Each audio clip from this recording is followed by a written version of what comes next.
Voltamos. Estamos nos encaminhando para o final desse primeiro dia, mas a gente ainda tem mais uma atividade hoje que vai ser muito legal. Eu vou passar a câmera, o microfone, tudo para Ana Luísa de Oliveira, que é a idealizadora do Capixanima. Ela tem como tema Seu filme é para quem?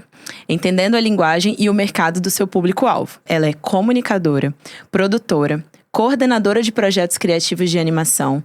Ela é diretora executiva na Luz Produções, é produtora executiva na Agência Beta e empreendedora na Baobá Produções. Também é membro de diretoria da ABD Capixaba. Nessa mesa vão participar Bruno Basque, da Mono Animation de São Paulo, Josiane Reis, da Luz, que não chegou ainda, mas está chegando aí, se a câmera vai dar tudo certo, aqui do Espírito Santo mesmo, da Luz Produções, e o Bruno Zanoni, da Zumu Kids de São Paulo. Então, é isso. Ana, é com você. Obrigada, Carol. Ei, gente, boa tarde. Bem-vindos aí à mesa final da nossa programação de hoje, né, do Capixanima. Hoje é o primeiro dia e amanhã a gente conduz aí para o segundo e último dia da programação com os 2 cursos privados, né? A gente teve aí um recorde de inscrições, 70 inscritos no curso de animação digital e 35 inscritos no curso de Bíblia de animação. Então a gente está muito feliz com esse resultado e que essa seja a primeira de muitas outras edições do Capixanima e com certeza a gente vai se encontrar aí presencialmente nas próximas edições. Não vou falar muito não, que hoje a gente já falou demais, né? Vamos partir para a nossa programação final. Essa mesa tem o nome de Seu Filme é para quem? Entendendo a linguagem e o mercado do seu público-alvo. E a gente vem com essa proposta de debater e entender o que é esse público-alvo de uma animação, né? De um cinema de animação. Tanto para a animação infantil, principalmente, quanto para o público adulto no geral. Então a gente trouxe aqui pessoas da área, de diferentes vertentes da animação, que podem contribuir aí com o seu know-how, com a sua vivência de mercado e de profissionalismo, né? Então, a Josi, a Carol adiantou que ela tá chegando, né? Ela estava aqui com a gente presencialmente, teve um problema técnico, mas ela já tá entrando na sala. Mas temos aqui com a gente o Bruno Basque.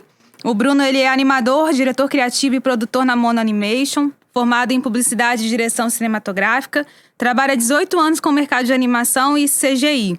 Foi diretor de animação de inúmeros filmes publicitários, conteúdos de marca, curtas, longas e séries animadas. Criou e dirigiu séries exibidas na Discovery Kids, Disney, Zumu e Nat Geo Kids. Em destaque, ele foi o diretor-geral da série Diário de Pilar, na Nat Geo Kids, com distribuição na América Latina, e diretor de animação do longa Tropa de Trapo. Ei, Bruno, boa tarde, tudo bom?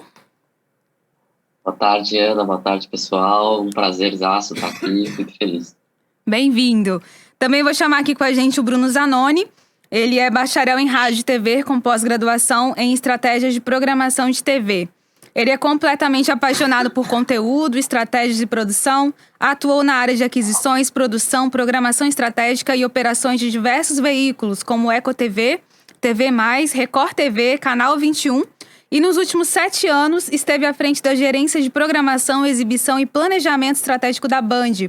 Atualmente assumiu o desafio na diretoria de programação e aquisições da Stena Group, cuidando dos canais Zumu Kids, Zumu Latam, Woohoo, Like e Jovem Pan News. Bem-vindo, Bruno. Temos 2 Brunos na mesa, né, gente? Bem-vindo, Bruno. Obrigado, é um prazer estar aqui com vocês e poder compartilhar e poder conversar um pouquinho sobre esse tema tão importante. Prazer todo nosso. Então, já gostaria que primeiro cada um falasse sobre a sua vivência aí da animação, né? Tanto com ótica diferença, né? Porque o Bruno Zanoni vem com essa vertente um pouco aí do jornalismo, eu diria, né, Bruno? De conteúdo aprofundado. E o Bruno Sim. vem com a área mais da criatividade, né? Publicidade, criativo. Então, pode começar com você, Bruno, sua vivência aí na animação, por favor. Eu sou completamente apaixonado por conteúdo. Quando eu digo conteúdo, é geral, então desde animação, jornalismo, entretenimento, esporte.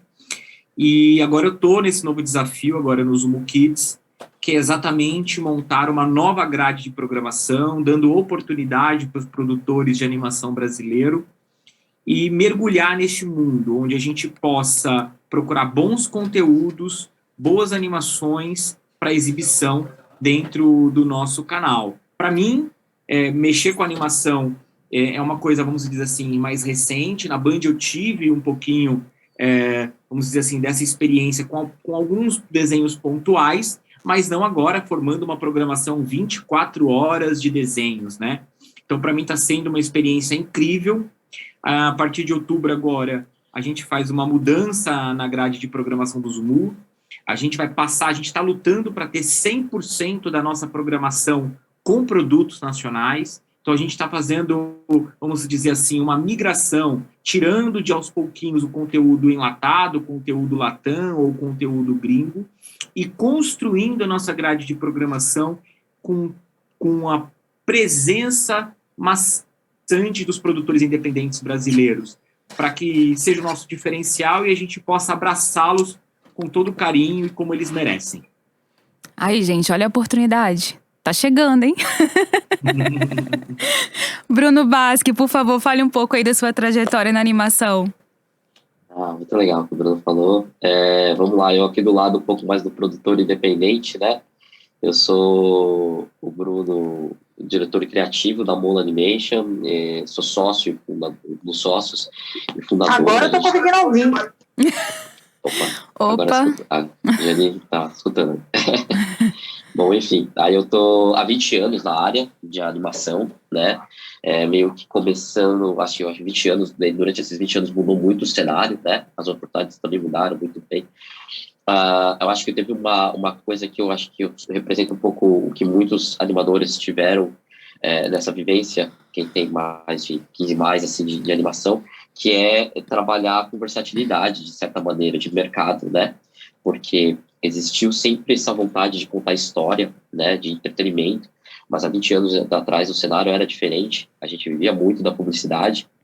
O que eu gosto no sentido de variação de técnica, experimentar projetos mais curtos, né, teve as suas vantagens, mas ficava na caixinha muitas ideias que a gente queria muito contar um dia para as crianças. Dá para se dizer que nos últimos 10 anos começou a virar um pouco mais, né, essas demandas de entretenimento, conteúdo, que é um coração que a gente nasceu para isso lá na Mono. A gente pôde ter oportunidade de trabalhar com projetos junto com canais, né, e, enfim, cinema também, no entretenimento, né, e aí a animação, a gente pôde trabalhar toda a técnica que a gente tem desenvolvido durante esses anos para conseguir aplicar no nosso entretenimento. Um pouco isso que o Bruno falou, né, de também trazer nossas produções brasileiras, né, muito software veio de fora, na época a gente exportava DVD, pegava o DVD do festival lá fora, trazia debaixo do braço. Hoje em dia, com acesso à informação e tudo mais, democratizou, vamos dizer, as informações, e a gente tem muito acesso, sim, de fazer conteúdos excepcionais, como a gente tem visto hoje em dia no Brasil, né. Então, enfim, aí eu queria dizer que hoje o estúdio, ele já dá para dizer que o faturamento é bem maior de parte de conteúdo, né? A gente já fazendo séries longa do que a publicidade. Então, a gente pode fazer essa virada e girar a roda dessa maneira. Um pouco nossa vivência. Massa, Bruno. Obrigada. Uma longa jornada aí que eu, particularmente, estou ainda começando nessa jornada, né? Tô escutando. Melina, desativa o microfone. Ativa o microfone aí, por favor. Ei, tá me ouvindo? Eu não tô escutando. Oi, tá me ouvindo? Vocês estão me ouvindo? Oi. Acho que... Tá no mundo aqui do Zoom. Peraí. Tá me ouvindo? Oi, tá me ouvindo? Sim. É um probleminha aqui que rolou. Tá, Brunos, obrigada por falarem um pouquinho aí da trajetória de vocês. Com certeza tem muito mais coisa aí que vocês vivenciaram, né? Eu, particularmente, Ana, aqui no Espírito Santo, tô começando a engatinhar na animação, né? E por isso a ideia dessa mesa nossa, de entender um item tão importante em um projeto de animação que pouco se fala, pouco se explica a respeito, né? Que é essa definição do público-alvo. E aí, já abrindo o assunto aqui, esse tema... A gente tem aí num cinema de animação infantil, numa faixa etária de 0 a 8 anos, a gente tem inúmeros subgrupos aí de faixa etárias, né? Tanto para a pessoa criativa que vai pensar num projeto para essa pessoa, para esse grupo de faixa etária, quanto para o canal que quer pensar nesse conteúdo na sua programação. Então, eu gostaria que vocês falassem um pouco sobre como é esse pensar público-alvo e escrever para esse público, né? E pensar numa programação dele. Perfeito. Eu acho que o público-alvo é o início de absolutamente tudo. Antes de você ter a ideia de você construir um roteiro, a quem você vai se comunicar, a quem você vai levar isso é o mais importante. Então, a definição do público-alvo nada mais é que o DNA do seu projeto, sabe? E nos Ubu Kids, por exemplo, a faixa etária que nós atingimos hoje de 0 a 8 anos é como você falou, tem diversos subgrupos. Então, a gente tem o grupo do pré-school, onde você vai se comunicar com o seu público através de repetições, que assim que a criança, querendo ou não, ela aprende através de repetições. Então, você vai ensiná-los o que é o objeto Y, o que é o objeto X, como se conta, como se fala, como desenha a letra, ou também você pode pegar um desenho mais crescidinho que você vai ensinar de uma outra forma através das músicas. Então, você está muito bem definido qual é o objetivo do seu projeto, que conhecimento você quer passar para ele, porque eu acho que uma animação que ela está se dirigindo ao público infantil, ela tem que ser não só entreter ou mantê-lo à frente do televisor ou das telas como é hoje, mas ele tem que educar. É o edutainment, que é o famoso termo edutainment, onde você educa de forma criativa, espontânea, e ao mesmo tempo você entretém, traz uma diversão para aquela criança. E isso só é possível se você tiver, de fato, definido o seu público-alvo. O canal ele vai exatamente se dirigir para aquele projeto através do seu público. A que público ele está se comunicando? A que nível de criança você está conseguindo atingir com a sua linguagem? Eu acho que é o início de tudo, né, Bruno? Você pode também falar um pouquinho que é o início de toda a produção. Tem que estar muito definido ou você vai acabar se perdendo durante todo o processo de criação e até mesmo vai ter dificuldades na distribuição desse projeto. Perfeito. Tomando um pouco a palavra, eu acho que é o começar pelo objetivo real, né? Muitas vezes, eu sei que quando a gente trabalha com arte no geral, parece que às vezes a gente vem do ar só, né? De uma coisa muito solta, muito etérea, né? Da criatividade. Mas quando a gente está falando nós temos audiência, nós temos um outro lado que está recebendo o seu conteúdo, é muito importante a gente ter esse olhar, né? Quantas vezes realmente a gente se pega, tem uma ideia de um curto, tem uma ideia de um filme, e você acha genial, claro que às vezes você não definiu o público nem nada ali, você só, enfim, às vezes vem uma inspiração, né? Tem a alma, a alma do projeto, né? Mas é claro que quando a gente fala de a obra audiovisual, você tem uma audiência, né? É um mercado, é uma indústria, né? Que você precisa estar olhando para onde ela vai chegar.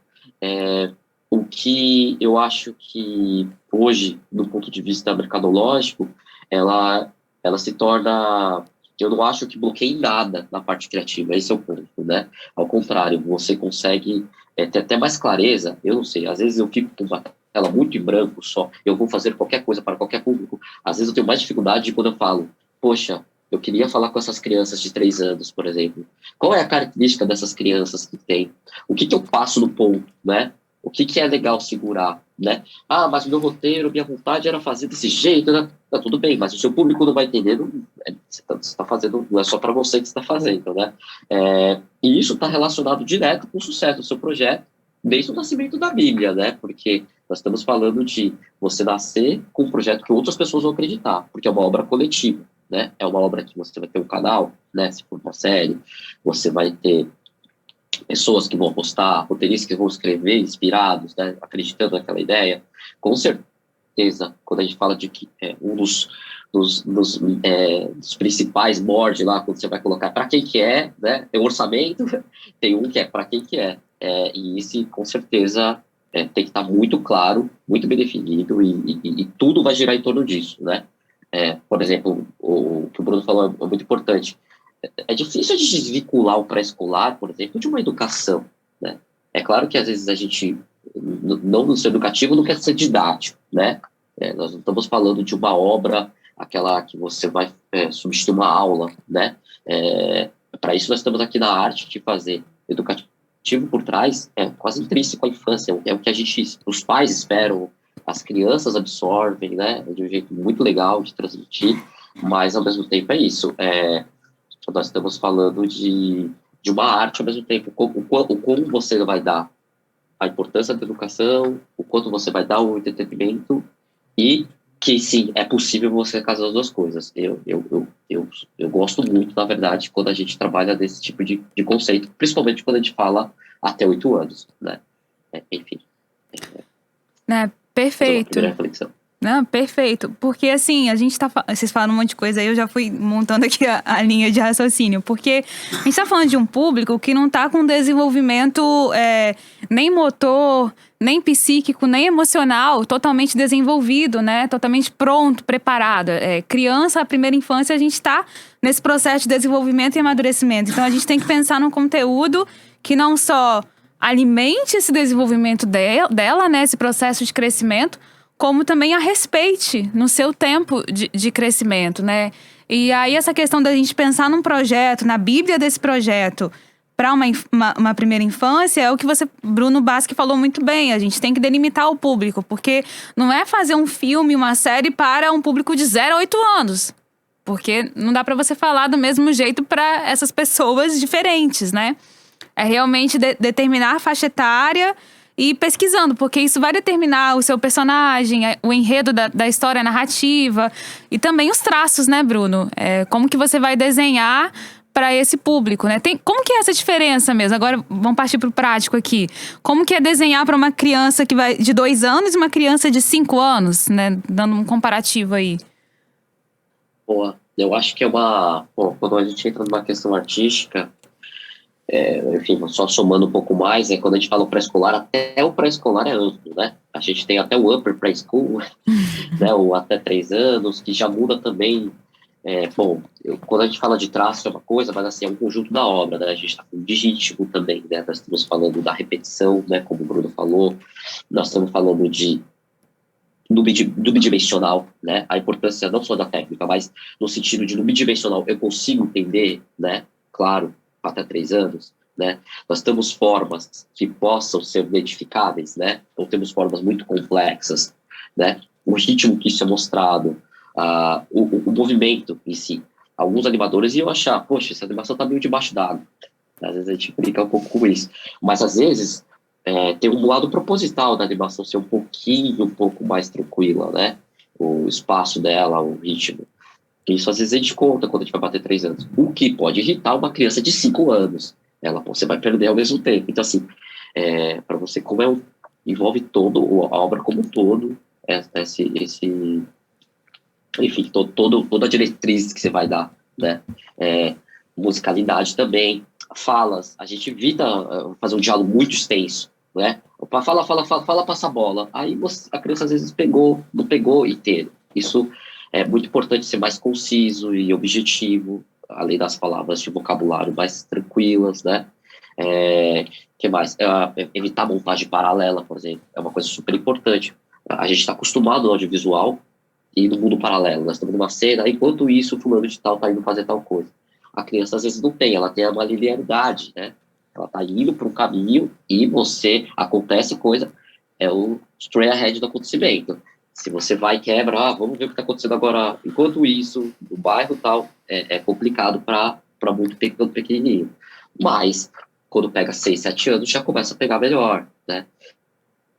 Então, ou seja, público-alvo influencia em toda a sua obra, né? Toda a sua direção, né? Aí eu passo a pergunta agora pro Bruno Zanoni, como é que escolher conteúdo na programação para esses públicos, né? Essas diferentes faixas etárias. Como que é feito isso? Vocês fazem uma pesquisa, uma seleção? Vocês recebem os projetos e constroem juntos? Como que é esse processo de definição dos conteúdos? Bem, uma construção de uma grade de programação, no início de tudo, a gente estuda o comportamento do nosso público, tá? Então, a gente feita uma pesquisa comportamental do público que a gente vai se comunicar, e nós criamos faixas segmentadas. Então, a partir, por exemplo, das 7 horas da manhã até as 9 horas, o Zumu ele se comunica principalmente ao pré-school, de 0 até 3 anos. Porque nós sabemos que na frente do televisor, naquele momento, tem aquele público. E para a gente escolher aquele tipo de conteúdo, tem 2 formas. Ou a gente constrói junto com um parceiro, através de uma coprodução, onde o Zumu ele participa de fato, desde a parte da roteirização até a parte da exibição, ou também nós fazemos modelos de case. Nós, de tempos em tempos, em Pay TV, nós reunimos crianças daquela faixa etária para um modelo de um estudo de caso. Eles assistirem aquela animação, se a gente vê com os resultados se está agradando ou não aquele tipo de criança, se a gente está conseguindo atingir, de fato, o objetivo daquele projeto. Se, de fato, o público que aquele projeto pensou está atingindo aquele público. Porque deixar uma criança entretida à frente de uma televisão durante um determinado tempo é um desafio muito grande. E se a animação não tiver esse cunho de entreter, mas com o objetivo principal de ensinar para a criança alguma coisa, onde ela fique parada, ela aprenda na frente da televisão, porque está legal para ela está aprendendo, está contribuindo, você dificilmente vai aprender em frente da televisão. Muito mais ainda nos tempos de hoje. Nos tempos que eu era criança, é totalmente diferente dos tempos que é de hoje. Hoje a criança ela já nasce em frente de telas. É incrível. Se você pega uma criança de 2 anos, ela já sabe passar o dedo em cima do celular e ela sabe que para cima sobe a tela ou não. Então, hoje em dia, é muito mais difícil você prender a atenção da criança com qualquer tipo de animação. Não, ela precisa ser específica, ela precisa ter um enredo muito bem construído, ela precisa ter o seu storyboard muito bem designado. O projeto ele precisa ser atraente. E como que a gente faz isso? Construindo em 2 mãos, com apoio pedagógico, para entender também a questão de como a gente pode contribuir com o crescimento da criança. Eu acho que hoje perdeu-se muito a questão de que a TV, e principalmente com a animação, ela não é só para entreter, ela precisa contribuir, ela precisa ensinar, ela precisa educar, ela precisa trazer algum tipo de conhecimento. Porque senão, nós vamos formar o que para o futuro? Quem a gente está formando para o futuro? O que a gente está formando para o futuro? Pessoas que vão ficar apenas à frente de uma televisão para o pai poder fazer as coisas dele? Não. A gente, principalmente eu digo pelo Zumu, tem como esse objetivo. É ser uma forma de entreter a criança, mas o principal, trazer um conhecimento. E o Bruno, meu xará, já teve projetos com o Zumu e ele sabe do nosso DNA, que é exatamente isso, ter essa responsabilidade social de educar a criança. Então, é assim que nós formamos o projeto. Tem que estudar, nós temos que conhecer. Cada criança, cada faixa etária muda completamente o direcionamento. É incrível. É incrível como uma criança de 2 anos é totalmente diferente de uma criança de 5 anos. Por isso que a gente constrói as faixas. Quanto mais tarde da noite no Zumu Kids, maior é a faixa etária. E é assim que a gente constrói uma programação. Perfeito, perfeito. No mundo ideal seria muito bom se todos os canais, né, infantis tivessem esse propósito, né, de pensar uma programação, um conteúdo na TV que não só entretesse, mas também ensinasse, formasse mentes pensantes, né, nesse futuro. Porque que tipo de cidadãos nós estamos formando com esse público infantil, né? É bem preocupante, na verdade. Eu, na figura de mãe, já questiono muito isso. Acredito que o Bruno Basque também, né? E aí é muito interessante isso que você coloca, Bruno, porque quem a gente está querendo formar. E aí, já aproveitando esse gancho, eu queria que o Bruno Basque falasse um pouco desse processo de pensar o conteúdo da sua série, do seu longa, né, de animação para esse público. Como que você faz essa pesquisa, elabora um roteiro nesse propósito de não só entreter, mas também de ensinar, de respeitar a mente ali dessa criança, né? Como que é esse processo criativo, essa pesquisa? Você faz junto com o canal? Eu acho interessante falar um pouco disso, partindo também da sua experiência com o Mundo Replica, né, Bruno? Então, fique à vontade aí, Brunos, para construir essa conversa. Ah, legal, não, é um assunto muito bom, né? E é legal estar com o Bruno aí, né, de canal, para ter sempre essa relação de que muitas vezes ele está mais conectado direto, né, ao vivo com o cliente, mas que é o próprio espectador já na raiz, e a gente, às vezes, com o criador, pode ficar numa sensação um pouco distante, né, longínqua, né, da criação ali, enfim, fora você se perdendo nos frames, a animação ali, fora isso, que é tudo muito complexo, demorado, mas nós temos essa relação de criação do conteúdo, né, que eu acho que é uma coisa muito importante estar falando. A gente, como produtor independente, muitas vezes começa um pouco desamparado, vamos dizer assim, porque você está lá querendo contar uma história, você vem com umas inspirações. Eu estava com um projeto assim, né, de desenvolvimento, que era uma ideia de um longa, enfim, estava na essência do longa, e era um longa adulto, né? E eu percebi o quanto eu queria contar aquilo para criança. E aí, foi interessante quantos personagens foram se transformando em criança, né? E para ter essa transformação, teve que fazer uma cirurgia no projeto, que eu acho que não perdeu a alma, mas a cirurgia foi importante para eu chegar lá. O que acontece? Hoje, com a Mono, a gente acaba estruturando um pouco mais o projeto, principalmente quando a gente tem uma relação, por exemplo, Mono Ripilica, tem uma estruturação por trás de uma empresa, né? Então a gente está falando que é um conteúdo de marca, que quer contar, que quer ter um propósito bacana. Isso é legal das marcas também, esse movimento que tem acontecido, né? De querer também participar de alguma maneira de conteúdo. Não vender só, né? No sentido direto da publicidade. E foi quando teve essa oportunidade de construir o Mundo Ripilica. Quando a gente consegue uma estruturação, é o mundo ideal, porque a gente acaba tendo apoios pedagogos, apoio de consultoria de conteúdo, né? Pessoas que às vezes já tiveram oportunidade no canal. Por exemplo, no Ripilica tem a Beth Carbona, né? É uma pessoa super legal de conteúdo, já teve muita experiência de canal de TV, né? Já foi do outro lado, a gente fala que é o outro lado, né? Do outro lado da mesa, e hoje ela ajuda muito dessas consultorias. Então, por exemplo, ali ela fez essa parte de executiva, o que pode ajudar, dar muito apoio nesse sentido de entender melhor o público. E, claro que também no meio do processo, houve pesquisas, inclusive, empresas de pesquisas também que entraram para a gente ver o que estava destacando melhor no episódio. E, assim, foi o mundo ideal. O que eu digo assim, como aqui também tem muitos produtores independentes, assim, né, às vezes que vai ter que tirar o projeto do zero, muitas vezes não temos essa oportunidade. Mas é super legal estar conectado no mercado, porque a gente vira e mexe, tem pessoas, oportunidades que já foram de canal, né, pedagogos, que isso é legal você aproximar, tal quanto você também se aproxima de um roteirista, né? Eu acho que isso, assim como você quer contar a história, assim como você também tem que ter um embasamento, principalmente quando a gente está essa relação de educação. Eu não sinto, pelo menos no público infantil, uma coisa desprendida nesse sentido, sabe? Eu acredito muito da importância como pilares mesmo. Então, visto isso, essa relação de você estar com algum pedagogo, ou você está com relação com uma consultoria, vamos chamar assim, né, que às vezes, só para não dar um peso, assim, porque você consegue estruturar também como pode chegar nessa consultoria, né? Existem algumas formas que a gente já trabalhou dessa maneira, tá bom?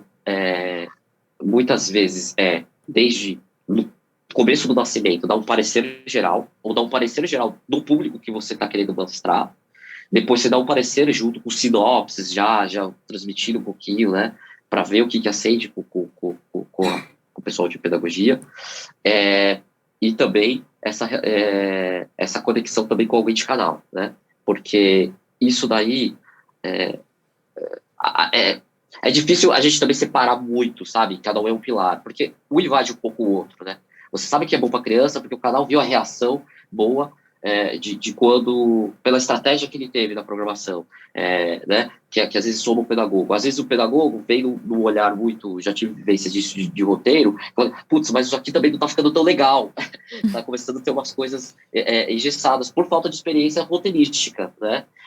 Então, assim, tem toda essa orquestra, né? Nós, realizadores de animação, mas é muito importante escutar. Então, hoje, tiver a oportunidade, e vamos lá, né? nós temos acesso, nós temos pessoas, né? Eu acho que tem pessoas aí, profissionais de cada área, mas é isso. Você tem que... Quem vai orquestrar a animação, claro que vai ser o realizador, o produtor, né? Isso não tem jeito. Então, um pouco isso que foi a nossa vivência com diferentes projetos. Só separar um pouquinho, teve projetos então, que não tinha canal. Então, a gente foi atrás um pouco dessa consultoria, e outros com o canal, que também, às vezes, a equipe do canal também já traz muito isso, né? Aí ela já constrói um pouquinho, já faz essa análise, às vezes já tem um consultor pedagógico por trás. Eu já tive, na NetGil já tinha uma equipe lá por trás, mas como a gente também estava aí na raiz, a gente estava antes, né? A gente tinha uma consultora também desse lado para levantar as ideias, né? Enquanto a gente estava levantando as ideias. É isso, assim. Perfeito. Bruno? Outro Bruno. Eu acho que é exatamente isso. A gente trabalha em conjunto.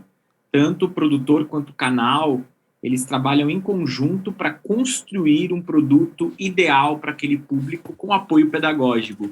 O Zumu, ele tem um apoio pedagógico em toda a sua programação, onde a gente precisa saber se nós estamos caminhando para o lugar certo. E o principal, eu acho, dando valor à produção nacional. O Zumu, ele tem um diferencial. Hoje, 85% da sua programação hoje é programação de produtor independente brasileiro. E a gente vai chegar aí ao seu 100% até o final do ano. Por quê? Qual que é o objetivo disso? É mostrar que no Brasil tem conteúdo bom, tem uma animação que vai trazer conhecimento, que vai trazer entretenimento, que vai educar, que vai trazer algo legal para o seu filho. Que não é apenas um desenho enlatado, gringo, canadense, ou seja lá chinês, coreano, que não entende como é a criança brasileira, que não faz nem noção ao que ele está se comunicando. Eu acho que o diferencial do Zumu Kids é exatamente isso. Em parceria com o produtor, com apoio pedagógico, a gente busca parceiros. Estamos à procura de parceiros para que possamos construir um canal totalmente em prol da criança brasileira, respeitando o lúdico, trazendo aquelas coisas de raiz que eu aprendi quando criança, você, seus pais aprenderam como criança, que está se perdendo. Hoje em dia, se você olha na concorrência, em outros canais, o que os desenhos estão transmitindo, o que as animações estão passando? Estão ensinando o quê? A atirar, a matar, ensinando ao quê? A competir, não estão ensinando absolutamente nada. Isso é uma coisa que é um alerta que a gente precisa acender e ver de fato, né, o que as nossas crianças estão assistindo. E estar muito preparados para esse cenário futuro, de que é arregaçar as mangas. Eu acho que a gente está no principal cenário. A gente estava conversando antes de começar aqui e com o Bruno, e esse é o momento. Se você, produtor, tem interesse, está interessado em produzir conteúdo, tem esse chamado de produzir conteúdo infantil, quer passar esse conhecimento, a hora é essa. O momento é esse, de você se especializar, de você não ter medo, não ter vergonha, não ter receio, mas se desafiar e ir em busca desse futuro melhor. E o Zumu está de braços abertos para receber esses produtos, esses produtores, para que a gente possa construir uma juventude melhor do que a gente está encontrando com a juventude de hoje. Eu fui criado e aprendi muitas coisas com o Sítio do Pica-Pau Amarelo, com o folclore, que hoje dificilmente você vê.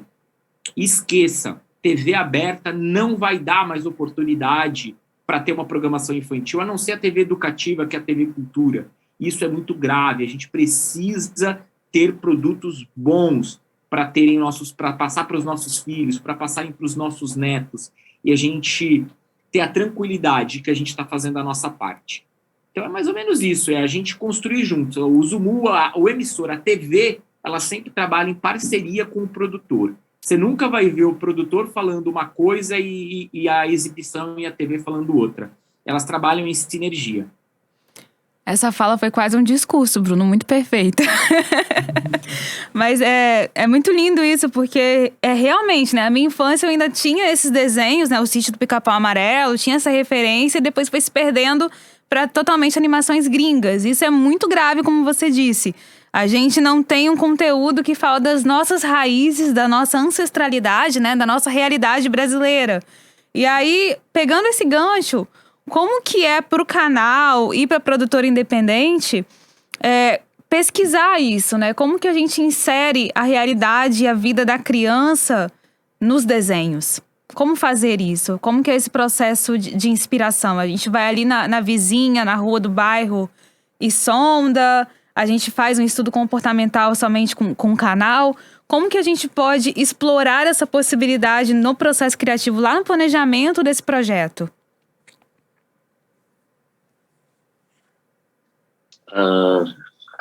Posso começar um pouco? Olha, a nossa vivência... Bom, aí eu não sei se tem relação no âmbito Brasil, né? Eu tenho a inspiração desde os meus filhos. Começa por lá, fala assim, como é que é assim, olhar para a criança de verdade, né? Essa é real, né? Sobrinho, neto, sei lá. As pessoas têm que olhar.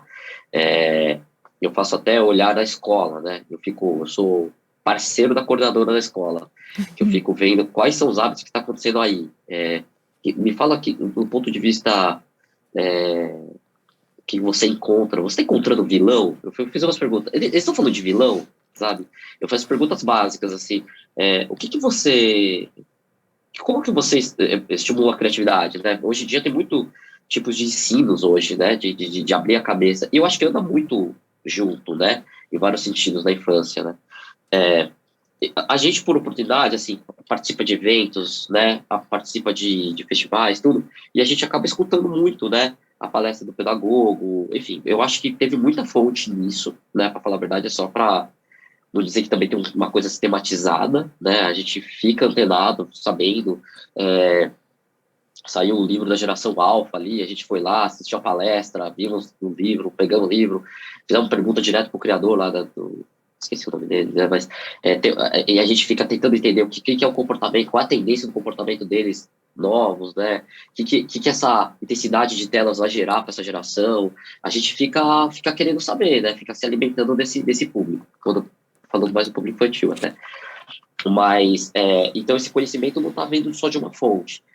Quando se trata de canal, é legal, porque muitas vezes, por cada canal já tem até um certo posicionamento, um certo interesse, né? Porque tem isso, né? Tá falando com o mesmo nicho de criança? Tem, mas tem um interesse, assim, ó, eu gostaria de transmitir isso, eu gostaria de ter esse propósito. Então, já vi umas diretrizes que já está relacionado com o que você vai interferir no seu roteiro, né? Então, por exemplo, tem desde... é muito importante para esse público, a gente tem muito hábitos das crianças. A criança tem que se chegar no hábito, né? Então, hábito no sentido... eu preciso fazer o personagem ir para casa da avó. Isso é uma coisa muito simbólica do domingo. E que história isso vai me gerar, né? A gente gosta de uma coisa mais nonsense, né? Então é o público da criança, mas é a criança que gosta, aquela criança que gosta de quer entreter, tal. Aí talvez isso muda um pouquinho como você vai gerar o seu conteúdo, né?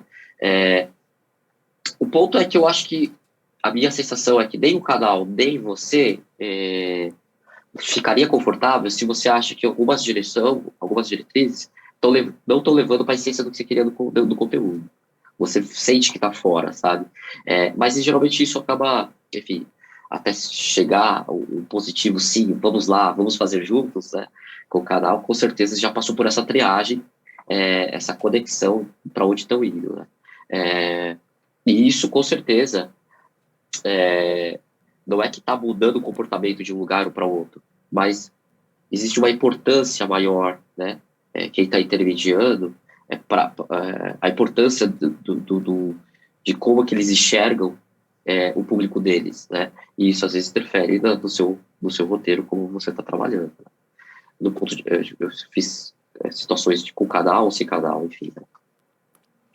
Perfeito. Bruno Zanoni, se gostaria de comentar? Eu acho que é exatamente isso. A gente tem que construir pensando que o Brasil ele não é uma coisa padrão. A gente tem costumes, a gente tem formas de pensar e de agir diferente do norte para o nordeste, para o sul, para o sudeste. ou até mesmo as crianças aí, capixabas, não pensam da mesma forma que as crianças do Amazonas. E como a gente vai se comunicar com todos? Podendo pegar um pouquinho de cada cultura. Eu acho que falta isso um pouco hoje nos desenhos. A gente mostrar que o Brasil, ele não é apenas um país neutro, não, ele é um país de todas as vertentes. É um país que tem diversos sotaques, e é isso que a gente vai encontrar no Zumu. Uma das coisas que a gente vai ter no Zumu agora na virada de programação é as nossas vinhetas vão ter vozes de crianças de todo o Brasil. Vai ter vozes de crianças com sotaque do Sul, com sotaque do Nordeste, com sotaque do Norte. Por quê? A gente quer mostrar que toda criança, não importa de onde ela seja, ela tem vez, ela vai ter alguma coisa diferente ali. E como a gente constrói isso num desenho? É podendo pesquisar, tem que mergulhar fundo. Olhar a vizinha que está do lado? Sim, mas também trazer um pouquinho da memória afetiva da criança, como você era antigamente. A memória afetiva é muito, isso que o Bruno falou é surreal. Quem não lembrava, quem não tem essa memória afetiva de que domingo era dia de comer na avó? E isso se perdeu totalmente, de comer aquela macarronada na avó, ou de que final de ano, Natal, era momento de reunir a família. E isso está se perdendo com o passar do tempo. Eu acho que é um pouquinho... A nossa contribuição, eu acho, que para um futuro melhor, é através da animação a gente tentar resgatar isso. Mostrar, por exemplo, no Zumu, a gente investiu agora recentemente com a produção e a nova temporada da Turma do Folclore, onde a gente conta do Saci, conta da Cuca, e muitas crianças, para você ter uma ideia, não sabiam da existência. Se perdeu isso com o tempo. Não sabiam quem era o Saci Pererê, quem era a Cuca, quem era a Mula Sem Cabeça, e a gente está trazendo isso. Então, eu acho que é mais isso, é uma concepção da gente estudar muito o público, pegar um pouquinho da brasileiridade de cada região e construir isso, trazendo com essa memória afetiva. Pegando aqui um comentário do Gianni, né? Quando eu faço animações, eu gosto de que a mensagem faça as pessoas sentirem. E é sobre isso, né? De fazer esse público sentir a conexão que a gente percebe que falta nas animações infantis atuais, assim, né? Exato. Esse estímulo à conexão, porque não é uma conexão TV e pessoa, é uma conexão de memórias, sentimentos. Por exemplo, a gente falando da casa da avó, né? Eu tenho uma memória na infância de pegar abacate no abacateiro da minha avó, de passar babosa no cabelo, sabe? Esses detalhes tão interessantes da nossa cultura, né? Como também pegar o coco ali, ralar o coco na hora e comer. Enfim, essas coisas que a gente realmente não tem na nossa animação, na animação brasileira, né? A gente não tem. Eu achei isso sensacional, queria que todos os canais, queria reforçar isso, né? Que todos os canais brasileiros tivessem esse estímulo à programação verdadeiramente brasileira, né? Queria muito. É verdade. Seria perfeito. Pessoal, quem quiser fazer pergunta, só mandar pergunta no chat, tá bom? A gente já tá abrindo aí para as perguntas, fiquem à vontade.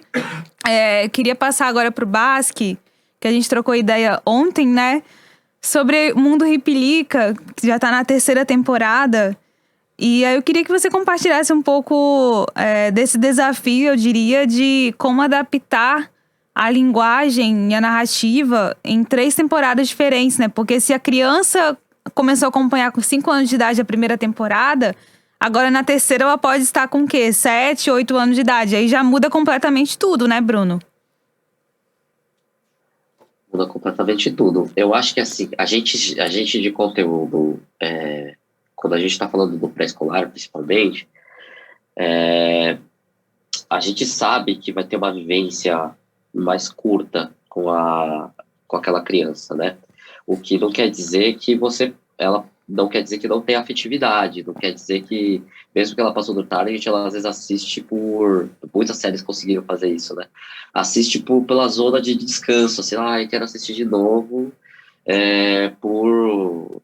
enfim, já não é nem público mais, né? Esse é o desejo, assim, né? Eu acho que tá um pouco disso que vocês falaram da pessoa sentir. A gente às vezes nem lembra quando e que idade foi, mas você lembra a sensação, né? Então eu acho isso super importante, a gente tentar sempre olhar para isso nos conteúdos. Quando a gente fala igual do Mundo Ripilica, geralmente, ao longo da... Fora que a produção a gente demora 1, 2 anos para produzir, né? 2 anos, pelo menos, cada temporada. Então, tem uma cauda longa aí que você já sabe que não é a mesma criança que você está falando, exatamente a mesma. Você está falando com o mesmo nicho de público, mas não está falando com a mesma criança. E o que é legal é que a temporada anterior, da criança nova que vai assistir, mesmo que foi produzida numa safra anterior, vai só se acumular para a nova criança. A nova criança que chegou aos 4 anos, por exemplo, que é o público mínimo ali, ela vai pegar e assistir, ter mais conteúdos para assistir. Antes da primeira só tinha 13, agora ela passa a ter 26, que passa a ter, né, 30, 40, 48, né? Enfim, aí você começa a ter mais conteúdos para você ter mais relacionamento com o conteúdo. É acumulativo, vamos dizer assim. Mas, com certeza, você já está ciente que aquela criança ali que cresceu já não está assistindo mais aquele conteúdo, mas ficou a lembrança. Eu acho que é isso que eu acho que a gente está falando. Ficou aquela afetividade, que é o que a gente, no final, quer isso, né? Numa lembrança, né? Por trás do Mundo Ripilica tem a Lilica Ripilica. Já é uma lembrança para muitas mães que compravam a roupinha, né? Mesmo depois do serviço, mas ficou aquela lembrança do carinho. Que amanhã é vender para a sobrinha, né? Vender para a neta, né? Enfim. A animação não deixa de ser um produto também, né? Vamos lá, você está relacionando ao conteúdo que está transmitindo valores, ao conteúdo que você não está fazendo uma venda direta, você está relacionando, conectando, deixando lembranças, sentimentos, como a gente está falando, porque eu acho que é o coração. Mas é isso, a afetividade acima de tudo, e a criança vai chegar uma nova criança e vai assistir o conteúdo, e normal, a criança que fez 7, 8 anos, ela tudo bem, ela vai assistir outra coisa. É diferente quando às vezes a gente ataca para uma coisa mais de 10 anos, que às vezes criança de 6 quer assistir já o conteúdo de 10, hoje em dia tem uma coisa, a gente não quer acelerar a infância, mas às vezes a criança se acelera, enfim, né? Também fora a oportunidade de conteúdos, está tudo muito acessível, e começa a assistir uma coisa que era para ser 10 anos, né? Criança assistindo Stranger Things, né? 10 anos criança assistindo Stranger Things. Super violento, né? Se você assistir, se vocês sabem. Mas,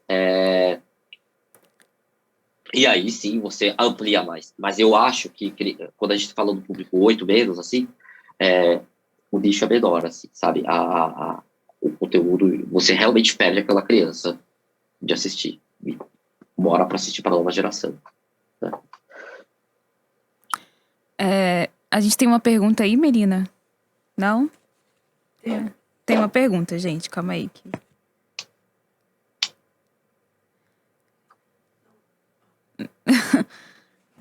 Gente, a Josi não vai poder entrar. Ela teve um problema técnico bem grande, assim, digitalmente falando. Então vai ser só a gente mesmo até o final da mesa. Eu e os Brunos. Só reforçando que quem tá assistindo aqui com a gente, quem não puder ficar até o final, nós vamos gravar tudo, estamos gravando e vamos colocar no canal YouTube do Capixanima. E quem quiser se inscrever no grupo WhatsApp de Animação Capixaba, já tá virando um grupo nacional. Tem gente do Amazonas, de São Paulo, tá bem bacana isso. Bruno, se vocês quiserem, serão bem-vindos também. Então, quem quiser, é só ir lá no link na bio do Capixanima, que a gente vai continuar aquecendo essa movimentação aqui da animação do Espírito Santo, né? Chegou a pergunta, gente. Eu já fiz uma animação sobre amizade entre uma menina e uma vaca leiteira, que conhece o filhote dela, mas é levado para virar baby beef. Baby beef, e que no final a vaca vai... Desculpa, tá engraçado. E que no final a vaca vai pra batedora e a menina vê a vaca pendurada. E indiretamente é mostrado pelo reflexo nos olhos da menina. E termina mostrando o olho da vaca de cabeça pra baixo, chorando e pingando uma gota de sangue. Giane que mandou, é uma pergunta, Giane, é um comentário, Vocês entenderam, gente? Vocês querem que eu leia novamente? Que eu fiquei meio perdida aqui na história. É um curta-metragem de uma animação sobre a amizade entre uma menina e uma vaca leiteira. E aí a história termina mostrando o olho da vaca de cabeça pra baixo, chorando... Ah, tá. Chorando e pingando uma gota de sangue. Não sei dizer se exagerei na carga emocional. Me inspirei em notícias de maus tratos brutais aos animais. Meninos, o que vocês acham desse exemplo aí de curta para um público infantil? É um pouco pesado, mas é aquilo que também está se discutindo muito na questão de uma animação, uma coisa socioeducativa, né? Onde você traz para alguns assuntos para a criança que até então não eram debatidos, como, por exemplo, do porquê morrer, do porquê o papai namora com uma outra mulher. Então, assim, está se falando no mercado assim, de animação e de infantil, como incluir assuntos mais delicados e assuntos mais polêmicos e trazer, talvez, esse assunto à mesa para a criança, mas de uma forma mais suavizada. Eu acho que da forma como foi construída essa animação, talvez a intenção era mostrar que, olha, a vaca em si, ela tem um produto final. A carne que você está comendo, ela vem dessa vaca. É uma construção socioeducativa, mas talvez pudesse ter sido feito de uma forma mais suavizada. Você não concorda, Bruno? Sim, concordo. Claro que também a gente, quando assiste, às vezes o texto ficou até mais dramático, às vezes, né, quando a gente vê a animação, mas de alguma maneira parecem algumas coisas mais explícitas que a gente toma muito cuidado. Apesar de que a gente fala que a criança hoje em dia tem muito acesso, criança, estou falando 10, às vezes 11 anos, já tem acesso a uns conteúdos bem adultos e os pais às vezes até tratam normal, a gente como gerador de conteúdo não quer acelerar nada das coisas, né? Por mais que pode ser acessível em outros lugares. Eu acho que nós temos uma coisa que a gente tem na infância, que vai virando a chavinha quando vai virando adulto, que a gente ainda está muito... a gente não quer criar nenhum trauma, né? E tem uma relação muito, muito aberta, né? A gente não sabe o que é respeito direito, a gente não sabe o que é quando é criança, né? A gente não sabe o que é bom ou mal, né? A gente tem uma certa pureza, vamos dizer, que precisa dar um blend, certo? Para quando você vai se formar, realmente tomar consciência, né? Isso é muito difícil. Cada roteiro é um roteiro que sempre tem que ser analisado, mas eu acho que quando começa a formar, né? Tem alguns que terminam de formar, acho que eu vi um estudo recente que o homem termina de formar há 35 anos, é uma coisa muito louca, assim, é muito depois. Então a gente também não quer acelerar coisas de percepções de mundo que por mais que a gente tenha toda a responsabilidade de querer mudar o mundo, né, de querer até dramatizar o quanto esse problema é grave, e às vezes o conteúdo chega a ser uma coisa quase terror, né? Não necessariamente precisa ser esse gênero, né? Muitas vezes a gente aprende a arte por outros caminhos, né? Por uma outra leveza também. Não existe certo e errado no que você quer transmitir. Eu acho que a pergunta veio até pela classificação, né? Você quer falar isso, você fala, mas talvez a gente está falando público um pouco mais adulto. Eu já jogaria mais para 20 anos, a minha percepção. O Gianni, ele comentou que ele achava que era 10 ou 12 anos, mas que acabaram classificando como 16 anos. É sobre essa questão do sentir, né? Porque eu, como adulta, eu não assisto filme de terror, porque mexe muito com o meu emocional psicológico. E aí, quando a gente fala de crianças, tratar esses temas da realidade tão bruta, tão dura, é preciso, até uma pergunta para vocês, né? Acho que a gente precisa ir pro lado da neurociência, né? Trabalhar aí a neuropedagogia, neurociência, essa área de comportamento do cérebro, da atividade cerebral infantil, né? Também mais uma área para ser estudada para um produtor de animação, mas porém muito importante e necessária, né, gente? É exatamente isso. É uma coisa de ter um acompanhamento neuropedagógico também com a neurociência para poder entender, mas também concordo que é para um público maiorzinho que mexe um pouco com a parte emocional e de algumas pessoas. Cada criança pode entender de uma forma, então eu acho que é um tema mais para um público maiorzinho mesmo, crescidinho. Concordo com o Bruno, talvez para a faixa etária maior acima dos 18 anos. Perfeito. A Flávia Rabachim mandou uma pergunta sobre quais são as possibilidades de vender animações brasileiras fora do Brasil? Como que é esse cenário internacional? Olha, são bem grandes. O mercado está em busca. Um bom exemplo disso que nós podemos falar é Galinha Pintadinha, o Mundo Bita. Mas foram coisas pontuais que ganharam o mercado? Não. Sabe por que foram coisas pontuais? Porque não tem produção. Não tem uma produção de tal maneira que a gente encante os gringos.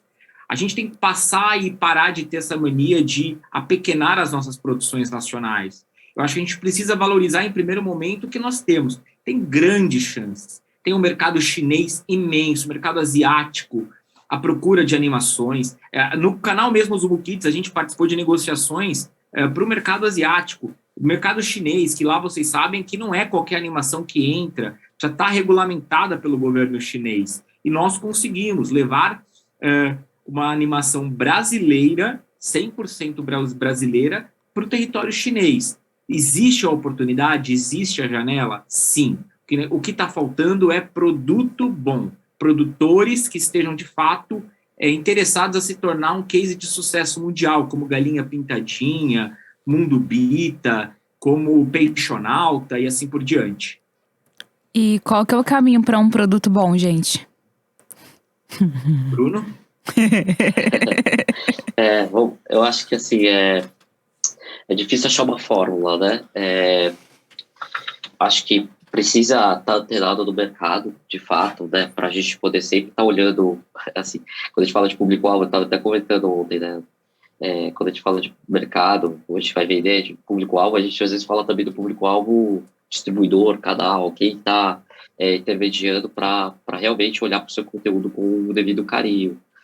Você às vezes você sabe que você acredita que vai ser legal para criança, mas muitas vezes o distribuidor ou o próprio canal não está enxergando ainda e você precisa vender aquilo lá, né? Algumas coisas que eu acho que é interessante poder trazer aqui, assim, que eu vi, por estar tão globalizado, muitos streamings, por estar globalizado, muitos canais, assim, né, que chega para todo mundo igual, enfim, e busca um diferencial. Quando a gente fala para fora do Brasil, é legal achar, o que eu acho muito positivo, tá? Eu não vou querer fazer outro Toy Story, né? Eu não vou querer fazer uma outra série muito similar com... foi lá, os carrinhos viraram personagem. Você vai lá, faz um carrinho também vira personagem. Tipo, a chance de você vender diminui muito, né? Apesar de ser, mas criança gosta de carrinho, né? Mas o grande ponto o que eu sinto um movimento legal dessa saturação de conteúdo muitas vezes os canais gringos procuram uma relação de um conteúdo local, mas que possa ser entendido no mundo, sabe? Então, assim, por exemplo, você vê uma coisa muito brasileira e os caras falam, putz, isso aqui eu não estou encontrando aqui. E aí você acha o diferencial interessante, porque você fala, porque isso no Brasil é legal, e você consegue ainda explicar por que isso aqui é legal para o mundo ver, não só no Brasil. Isso é uma forma legal, por exemplo, de você achar um jeito de vender bom projeto para fora.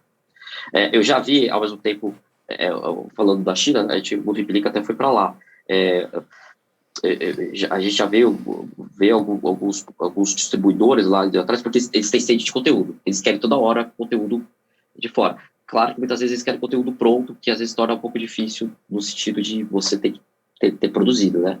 Mas quando eles também querem conteúdo ainda que pode desenvolver, nunca consegui vender assim para eles, assim, na China já foi um pouco mais difícil, assim, a gente sentiu um pouco que eles queriam o novo Paw Patrol, sabe? E aí, às vezes, ficou um pouco difícil a gente criar um pouco desse mundo, né? Mas eu vi muito movimento, ao mesmo tempo, de buscar uma coisa diferente. E aí eu acho que o que a gente tem de diferente é a nossa vivência aqui, né? Nossa cultura aqui. É onde a gente vai nos inspirar de fazer uma coisa diferente que a gente vê que não encontra. Pô, você vê a Coreia, por exemplo, quanto eles estão distribuindo conteúdo, porque, muita gente está assistindo novela coreana pela pegada coreana, sabe? Porque, né, olha que a gente veio de Circuito Globo, né? Veio já um jeito de novela de assistir, Mas lá você vê que eles estão procurando um posicionamento diferente, assim, né? Tipo, e você quer assistir o conteúdo do outro. Nossa, olha como é que eles fazem lá, né?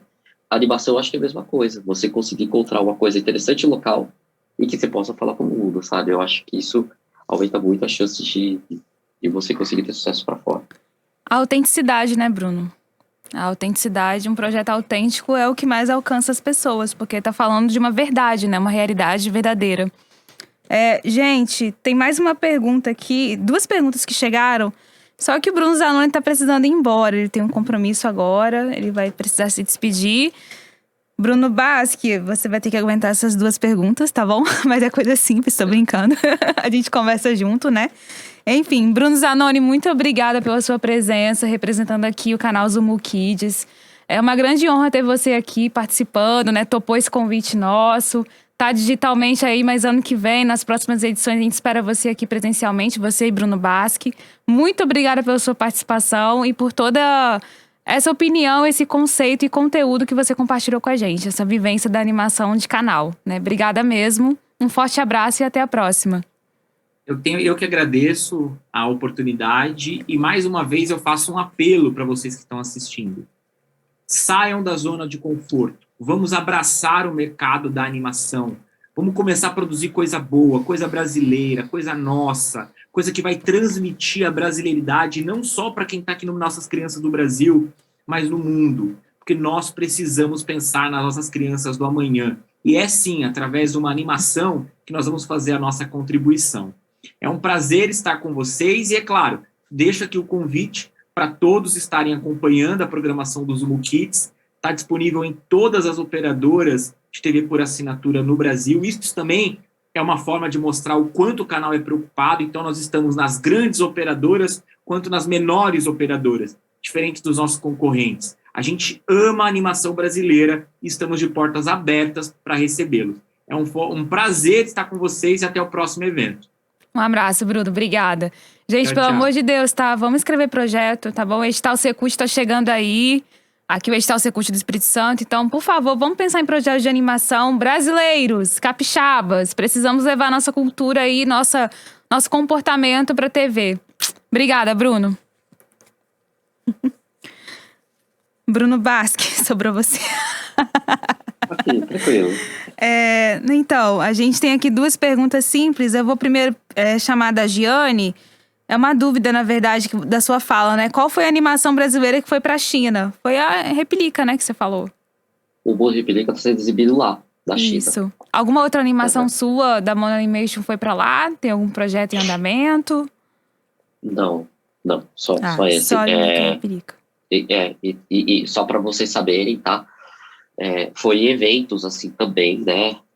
Acho que foi no Kids Screen. Assim, é interessante quanto conseguir também em outros eventos, porque é o momento de você encontrar outros produtores dos outros países e eles te conhecerem também, né? E foi desse jeito que... Não foi desse jeito do Mundo Empírica, mas eu conheci o produtor, porque a gente não é executiva, né? Não é nossa executiva. Mas foi coincidência que ele veio buscar a gente também para outros conteúdos. E foi encontrando em eventos, só para dar essa dica também, que é muito importante, porque onde encontra as pessoas, né? Acho que tem isso, né? Perfeito, entendi. Porque tem essa questão, né? Os eventos que são mesmo a porta de entrada, esses eventos internacionais que são a porta de entrada pra gente levar as animações brasileiras para outros países, né? Porque é outra novela, né, Bruno?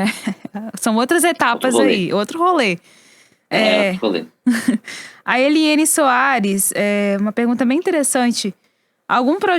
Existe algum projeto social para crianças de escola pública? As animações ficam disponíveis no YouTube, por exemplo, depois de um tempo? Qual que é a sua vivência com isso, né, Bruno? Tá. Na verdade, e vira e mexe, vem pessoas procurando, falando, eu posso exibir na escola, tal filme, né? Bom, a gente é uma produtora e a gente faz muito sob demanda e muitas vezes já está vinculado a alguma coisa. Raramente tem uma relação solta com estou fazendo para o mundo, só YouTube, né? Que aí não está acessível. Você pode dar, enfim, não sei o quanto por direito você pode dar o play numa escola, mesmo via YouTube. Eu acho que pode, principalmente no âmbito educacional. Mas fora isso, fora esses on demand, assim, né? Você pode colocar no YouTube, assim, é muito difícil, porque geralmente tem um contrato por trás, às vezes de exclusividade de alguns anos que vai só no canal. Às vezes a gente não pode nem colocar no YouTube, né? Isso é um pouco complicado. Mas o que acaba acontecendo é isso. Às vezes há uma permissão, eu queria muito exibir isso em aula, e às vezes acaba acontecendo a gente falar com o produtor, o realizador, e falar, vocês queriam exibir, e às vezes dá uma permissão de uma exibição pontual, assim, né? Como é? O Tarceria, por exemplo, que foi com a Big Content, e chega muita gente, porque como a gente produziu, chega muita gente para perguntar, né, que queria exibir.